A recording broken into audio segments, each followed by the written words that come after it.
जय श्री कृष्णा। आज है भगवत गीता के अध्याय 13 का 8वां श्लोक। इस लोक और परलोक के संपूर्ण भोगों में आसक्ति का अभाव और अहंकार का भी अभाव, जन्म मृत्यु जरा और रोग आदि में दुख और दोषों का बार बार विचार करना। हमने ये भी कर लिया है, इस लोक और परलोक के संपूर्ण भोगों में आसक्ति का अभाव। दूसरा चला अहंकार का भी अभाव। आज चलेगा जन्म मृत्यु जरा और रोग आदि में दुख और दोषों का बार बार विचार करना, उन बातों पर बार बार विचार करना।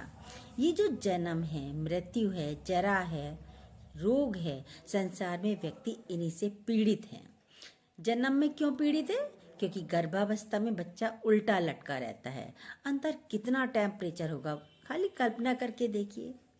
तो इसलिए पीड़ित होता है, वो जन्म का दुख होता है। मृत्यु, फिर मृत्यु पहले ये शरीर मिलता है, फिर इसकी मृत्यु होती है, तो इसका भी दुख होता है। बिछड़ना पड़ता है। भले बोलते हैं हमें अपनी मृत्यु का तो डर नहीं लगता, पर अपने वालों की मृत्यु का डर लगता है। बोलते हैं ना। खाली आप सोचिए, हम मरने वाले हैं, देखिए अजीबो गरीब फीलिंग होने लगेगी, स्थिति हो जाएगी आपकी। खाली सोचने मात्र से सुसाइड कर लेते हैं, मृत्यु का दुख लगता है। जरा मतलब बुढ़ापा। जरा क्या होता है? बुढ़ापा। आके जो ना जाए वो बुढ़ापा देख लिया, कितना कष्ट होता है बुढ़ापे में। सबसे पहले बाल सफ़ेद होने लगते हैं। भाई बालों को अब काला करना पड़ेगा।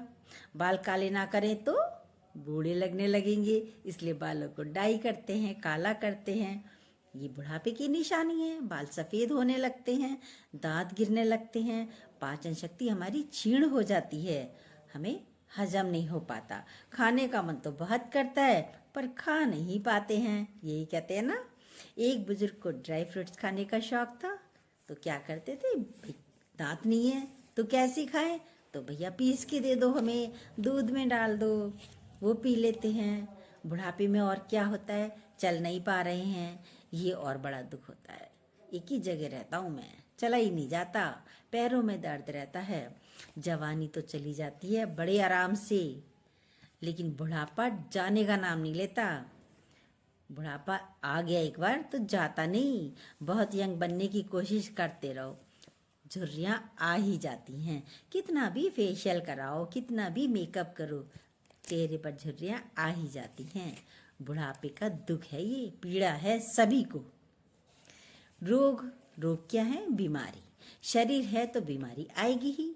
बाहर की प्रकृति में उतार चढ़ाव चलता है, तो अंदर की प्रकृति में भी उतार चढ़ाव चलता है। इसमें भी उतार चढ़ाव चलता रहता है।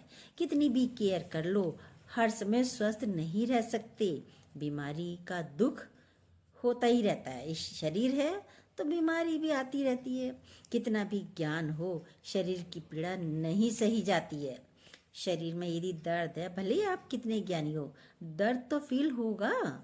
ये चीज़ें बहुत स्वाभाविक हैं, हर एक के जीवन में आती हैं, पर मनुष्य इसकी कल्पना नहीं करता है कि इसकी जवानी में कोई भी नहीं सोचता कि मैं बूढ़ा हो जाऊंगा। बताइए, सोचता है कोई? जवानी आ गई, ओ मैं तो ऐसे ही रहूँगा, बूढ़ा नहीं होने का, मैं बूढ़ा नहीं होने का, यही कहते हैं। कोई नहीं सोचता कि मैं बीमार हो जाऊंगा। कोई ये स्वस्थ हैं तो ये नहीं सोचते कि हम बीमार हो जाएंगे। कोई नहीं सोचेगा कि मुझे टीबी, कैंसर हो जाए, ये बीमारियां हो जाएं। कोई नहीं सोचता मैं मरूंगा भी। कोई सोचते नहीं। पता तो है मरना है, पर सोचता अपने लिए नहीं सोचता मैं मरूंगा। सबको लगता है अभी तो समय बाकी है, बहुत समय है, अभी थोड़ा ही मरेंगे हम। जन्म हुआ है किस लिए? कभी सोचते नहीं है कितने कष्टों से हुआ है। मरने के बाद मत क्या करते हैं? कोई किसी के साथ सामने बैठकर बातें हो रही ना, तो क्या कहेगी वो? मरने की बात मत करो, डर लगता है हमें, ये सुनना अच्छा नहीं लगता, हमें पसंद नहीं आता। कितना घबराते हैं सिर्फ बात करने के नाम से ही। ना अपनी मृत्यु ना किसी और की मृत्यु सुनना पसंद नहीं आता। बीमारी सुन ले तो हाय उसे ऐसी बीमारी हो गई। दुख और दोषों का बार बार विचार करना कह रहे हैं कृष्ण भगवान। विचार क्या करना है? बुद्ध भगवान के पिता को ज्योतिषियों ने बताया था, या तो ये चक्रवर्ती राजा बनेगा या ये वैराग्य ले लेगा। पिता को लगा ये वैरागी बनेगा तो राजपाट छोड़ देगा, तो डर के कारण उसको चारों तरफ से सुख का साम्राज्य खड़ा कर दिया, दिखा दिया। धन वैभव तो था ही, राजा थे। विवाह भी इसलिए जल्दी कर दिया ताकि ये उसी में लिप्त रहे। बेटा भी हो गया, पर होनी तो होकर रहेगी। एक दिन शिकार खेलने गए, एक बूढ़े व्यक्ति को देखा, बोले ये क्या है? बोला तुम्हें पता नहीं, हर व्यक्ति बूढ़ा होता है। बुद्ध भगवान बोले क्या मैं भी बूढ़ा होऊंगा? बोले हाँ, ये तो बूढ़ा तो सभी को होना है। फिर आगे गए तो एक रोगी को देखा, भाई ये क्यों खांस रहा है? बोले ये क्या होता है? ये रोगी होता है। क्या मैं भी ऐसी मैं भी खांस सकता हूँ? मैं भी बीमार हो सकता हूँ? बोले हाँ, भाई सभी बीमार हो सकते हैं। यंग एज में तो कोई बीमार नहीं होता अधिकतर, बड़े होकर तो बीमारी लग जाती है, हो जाते हैं। तुम भी हो सकते हो। अभी तक तो कोई रोग देखा ही नहीं था बुद्ध भगवान ने, क्योंकि यंग एज में तो कोई बीमारी आती ही नहीं। भाई तुम भी बीमार हो सकते हो। और आगे गए तो फिर देखा कहीं धुआं उठ रहा था। जाकर पास देखा तो व्यक्ति को जलाया जा रहा था। ये क्या होता है? ये चिता है। मनुष्य को जब मर जाता है तो जलाया जाता है। अब उनका तो बोध खुलता जा रहा है। उन्होंने तो कभी देखा नहीं, ये वैराग्य भरा हुआ जीवन देखा ही नहीं, दुख देखा ही नहीं। पूछा ये मृत्यु क्या होती है? मृत्यु देखी न सुनी, चिता है। बोले मैं भी मरूंगा? बोले हाँ, सबको मरना है, जो जिसने जन्म लिया है वो मरी गई। फिर जन्म क्यों हुआ? बोलते हैं फिर जन्म क्यों हुआ? बोले हर व्यक्ति पैदा होता है फिर मरता भी है। बोले क्या मैं भी मरूंगा? बोले हाँ। बोले मैं तो ना बीमारी सह पाऊंगा ना बुढ़ापा सह पाऊंगा, मैं तो ये कष्ट सह ही नहीं पाऊंगा। इनका दुख तो बड़ा कष्टप्रद है, इन्हें तो बहुत कष्ट है। बुद्ध भगवान बोल रहे हैं। बोला रोग दुख और दोषों को बार बार विचार करना। भगवान कृष्ण कह रहे हैं। बुद्ध को तो एक बार में वैराग्य आ गया, छोड़कर वन में चले गए। सारे सुख वैभव त्याग कर चले गए। रात्रि में पत्नी और बच्चे को सोता हुआ छोड़कर चल दिए। सारथी से बोला महल के बाहर, सीमा के बाहर छोड़कर आओ मुझे। सारथी ने बोला लेके जा रहा था, देखो महल है आपका, पीछे मुड़कर तो देखो एक बार महल को, आप क्यों छोड़कर जा रहे हो? कितना सुंदर महल है। बोले जब इसको छोड़ के ही जाना है तो मैं पहले ही छोड़ देता हूँ। आखिर एक दिन मुझे छोड़ के तो जाना ही है इसे, तो मैं आज ही छोड़ देता हूँ। ये विचार करना, बुद्ध में विचार आया। ये विचार करके देखो, कभी आप में आता है? नहीं ना, क्योंकि सत्संग नहीं सुनते हो, गीता नहीं सुनते हो। वैराग्य तभी आता है। बीमारी सुनी, हाय रे सुनी नहीं जा रही, इतनी तकलीफ हो रही है मुझे। किसी की बीमारी सुन के ही तकलीफ हो जाती है, देखिए। पर बुद्ध ने इसको विचारा, ऐसा भी हो सकता है। पर बीमारी क्यों आती है? दुख क्यों आता है? कई कारण हैं इसके। अज्ञानी मनुष्य पर बीमारी आ जाए तो एकदम से बोलते हैं उसने नजर लगा दी मुझे।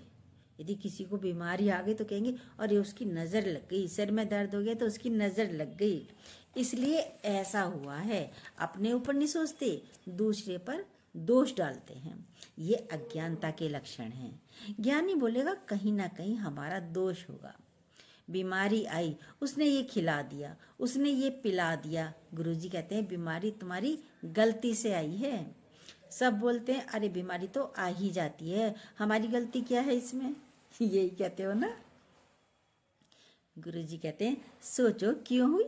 एक तो आपने गलत रहन सहन किया होगा, गलत खान पान किया होगा, गलत विचार किए होंगे, गलत बातें की होंगी, तभी बीमारी आती है। और दूसरा गलत कर्म किया हो, उसकी वजह से भी आती है। दूसरों को दोष मत दीजिए। या तो मनुष्य को दोष देते हैं या फिर भगवान को दोष देते हैं। मनुष्य पे पार नहीं पड़ती तो कहते भगवान ने हमें बीमार कर दिया। अरे भगवान क्यों करेगा बीमार किसी को भी? भगवान कुछ नहीं करता है। एक के बच्चे का एक्सीडेंट हुआ, भगवान को दोष देना शुरू कर दिया। ये अज्ञानता के लक्षण है। मनुष्य दूसरे को दोष देना शुरू कर देता है। ज्ञानी कहता है कहीं ना कहीं मेरी वजह से ये दुख पीड़ा आई है। ज्ञानी के ऊपर भी तो कष्ट आते हैं। ज्ञानी है, क्या कष्ट उसके ऊपर नहीं आते? आते हैं, सब कुछ आता है, पर वो बोलता है क्योंकि उसका अंतिम जन्म है। जो भी जाने अनजाने कर्म किए इसलिए आ रहे हैं ये कष्ट मेरे ऊपर इसलिए आ रहे हैं। जो भी जाने अनजाने मुझसे कर्म हुआ है वो दोष नहीं देता किसी को भी, वो सहज स्वीकारता है, उसको दुख नहीं होता। दोषों को बार बार विचार करना, जो बोया है वो काटेंगे। ज्ञानी न करता न भोगता, आया है मेरे कारण आया ये दुख।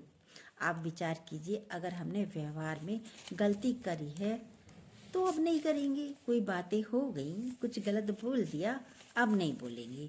खान पान में, रहन सहन में कुछ गलत किया है हमने तो अब नहीं खाएंगे गलत। डॉक्टर ने मना किया है तो अब नहीं खाएंगे। गलत विचार किया, क्या होता है? गलत विचार भी किया तो सीधा अटैक पड़ता है, या तो दिमाग पर पड़ता है या दिल पर पड़ता है अटैक। अपना दोष देखिए और उसे सुधारिए, ये ज्ञानी के लक्षण हैं। ये चीजें तो हैं बाहर की। जन्म, मृत्यु, जरा, रोग आदि में दुख और दोषों का विचार करना। विचार क्या करना है? ये जो जन्म है, मृत्यु है, वृद्धावस्था है, बुढ़ापा है, रोग है, वो किस में है? शरीर में है। इसका अनुभव मैं शरीर नहीं हूँ। वैराग्य लेना है, आ रहा है, इस शरीर में आ रहा है, हमें वैराग्य लेना, मैं शरीर नहीं हूँ, इसको आ रहा है। एक वैराग्य होता है, हम घर बार छोड़कर चले गए, विषयों में जहाँ आसक्ति है हमें उनसे दूर होना है। जहाँ हमारी विषय विकारों में आसक्तियाँ हैं हमें उनसे दूर होना है। शब्द, रूप, रस, गंध, स्पर्श से दूर होना है। हम उसी को वैराग्य समझते हैं। अब हमारी आसक्ति नहीं है, अब हम ज्ञानी हो गए हैं। पर उससे भी बड़ी क्या है? घर बार छोड़ना नहीं है, संबंधों को छोड़ना नहीं है, पर यहीं बैठे बैठे अपने को अनुभव करिए कि मैं शरीर नहीं हूँ। यही वैराग्य है। राग क्या है? जिसको हम अपना मानते हैं। पूरा सुनिए ध्यान से, बहुत अच्छी गीता चल रही है। जिसको हम अपना मानते हैं और शरीर को भी हम अपना मान कर बैठे हुए हैं। मेरा शरीर, मेरे को दुख हो रहा है, मेरे को हलचल हो रही है, मैं धनी हूँ, मैं इंटेलिजेंट हूँ, मैं मान कर बैठे हैं मैं तो बहुत बड़ा धनी हूँ, मैं तो इंटेलिजेंट हूँ।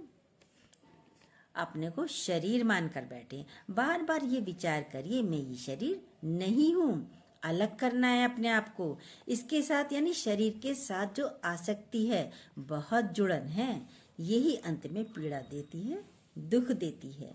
ज्ञानी क्या करता है? अपने को इससे अलग करता चला जाता है। तो फिर मैं कौन हूँ? मैं आत्मिक स्वरूप हूँ। दादाजी अपने को 80 ईयर्स यंग कहते थे। मैं शरीर में भले बूढ़ा हूँ, पर मैं अंदर से आत्मिक अवस्था में आकर मैं यंग हूँ। आत्मिक अवस्था में रहता हूँ तो मैं यंग हूँ। शरीर तो जर्जर होगा, गुरुमुख कभी ना बूढ़ा होए। रोग आया तो मेरे को रोग नहीं है, ये शरीर को है। ये विचार करते रहिए। जन्म किसका हुआ? शरीर का हुआ। तो मृत्यु किसकी होगी? शरीर की होगी। मैं तो अजन्मा हूँ। उस स्थिति में अपने को बना कर रखिए। मृत्यु किसकी होती है? शरीर की, मेरी नहीं। शरीर को जब अलग करेंगे तब सब चीज आपसे अलग हो जाएगी। ये मृत्यु क्या होगी? मुझे छोड़ देगी। मैं तो सदैव था, हूँ और रहूँगा। मैं ना मरवो संसार, मुझे मिला है ज्यावन हार। कितनी खुनकी से बोल सकते हैं। एक दिन ये शरीर मुझे छोड़ देगा। मम्मी जी तो बोलती थी ये सबसे बड़ा बेवफा है दुनिया में। बेवफा किसको कहते हैं? भाई पति बड़ा बेवफा निकला, पत्नी बड़ी बेवफा निकली, बच्चे बड़े बेवफा निकले, या दोस्त बड़े बेवफा निकले, पर सबसे बड़ा बेवफा है आपका ही शरीर। देखिए कितनी केयर करते हैं, कितना खिलाते पिलाते हैं, कितनी तेल मालिश करते हैं, करते हैं नहीं करते? कितना ध्यान रखते हैं, कितना मेकअप करते हैं, फिर भी झुर्रियाँ आ जाती हैं, फिर भी दांत टूट जाते हैं, बाल सफ़ेद हो जाते हैं, मोटे मोटे चश्मे लग जाते हैं। देखिए अपने आप को। देखिए धीरे धीरे ये आपका साथ छोड़ता चला जाता है। हम रोज बोलते हैं आंखों ने साथ छोड़ दिया, चश्मा लग गया, देख नहीं पाते हैं। बालों ने साथ छोड़ दिया, काले होने लग, सफ़ेद होने लगे, अब इन्हें रंगना पड़ता है। दांतों ने साथ छोड़ दिया, खा नहीं पा रहे हैं। कानों ने साथ छोड़ दिया, सुन नहीं पा रहे हैं। हाथ पैरों ने साथ छोड़ दिया, चल नहीं पा रहे, कार्य कर नहीं पा रहे। मसल्स ने साथ छोड़ दिया तो झुर्रियाँ पड़ जाती हैं। सब तो धीरे धीरे साथ छोड़ रहे हैं आपका। आप पहले ही छोड़ दो, लीव मी, जाओ यहाँ से, तुम जाओ, ऐसे साथ साथ छोड़ दो। ये ज्ञानी के लक्षण हैं। ज्ञानी के साथ भी सब कुछ होता है। उनका भी जन्म है, उनको भी बुढ़ापा आता है, उनको भी बीमारी आएगी, उनकी भी मृत्यु होगी। शरीर की मृत्यु हुई है, मेरी नहीं। मैं तो हूँ, मैं तो रहूँगा। आज भी हूँ, कल भी था और कल भी रहूँगा। आद सच जुगाद सच है भी सच, नानक होसी भी सच। ये ज्ञानी के लक्षणों में आता है। इसके लिए विचार करना पड़ता है। बार बार विचार करिए। शब्द बोल रहे हैं भगवान श्री कृष्ण। यदि हमारे दोष के कारण आया है तो कोशिश करिए हम उन दोषों का निवारण करें। सावधानी जरूरी है। हर क्षण हमें सावधान रहना है। मृत्यु से कोई बचा नहीं और बुढ़ापे से कोई मरा नहीं।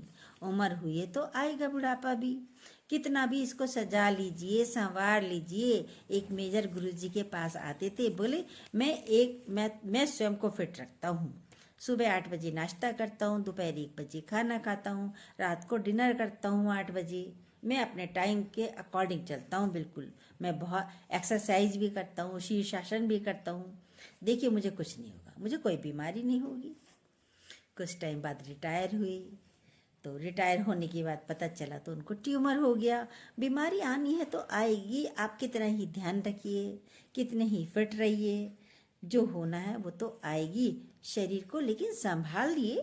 पर यदि हो जाता है तो मैं शरीर से अलग हूँ। बीमारी आ गई है तो इसको आइए, मैं शरीर से अलग हूँ। शरीर हीरे से कई गुना ज़्यादा कीमती है आपका, उसको मैं संभाल रहा हूँ, पर मुझसे ये अलग है। ये वैराग्य है। ज्ञानी का ये वैराग्य हर समय चलता रहता है। जय श्री कृष्णा। जय न्यू हो प्लीज सब्सक्राइब कीजिएगा, बेल को दोबारा प्रेस जरूर कीजिएगा, अपने लाइक कमेंट जरूर दीजिएगा।